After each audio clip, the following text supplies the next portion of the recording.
চলো আজকে মেসের ছেলেটা কীভাবে খায় দেখাচ্ছি। আজকে হবে ডিম আলু সয়াবিনের ঝোল। ঠিক আছে, তেলটা গরম করতে দিয়ে দিয়েছি হালকা করে। তেল গরম হয়ে যাওয়ার পরে সয়াবিন আগে থেকে বেছানো ছিল সেটা ভাজতে দিলাম।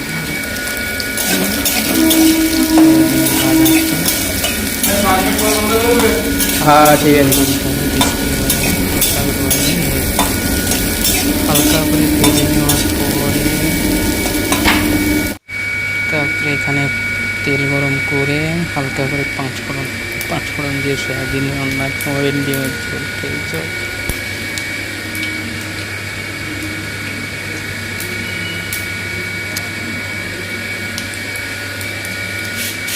তারপরে আমি পেঁয়াজ কাটা ছিল, পেঁয়াজটা আলাদা করে যতটা দিলাম, মোটামুটি একটু পরিমাণ মতো পেঁয়াজ।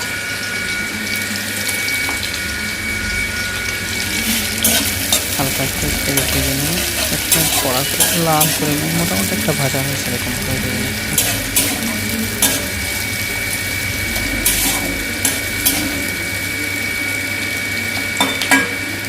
ভেজে নেওয়ার পরে হলুদ পরিমাণ মতো, তারপরে লঙ্কা যতটা দরকার ততটা ঠিক বলেছি, ভাইকে পাঠাতে হবে না। পরিমাণ মতো লঙ্কা গুঁড়া,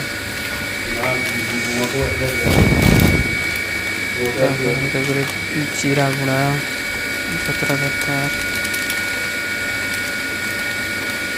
হালকা করে জিরা গুঁড়া দিব।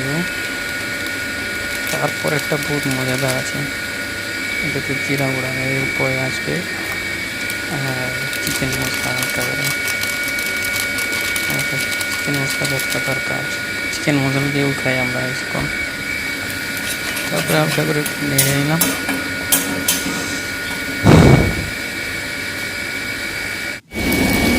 তারপরে আলু আর সয়াবিনটা ভেজে রেখেছিলাম সেটা দিয়ে দিলাম, হালকা করে নেড়ে নেব।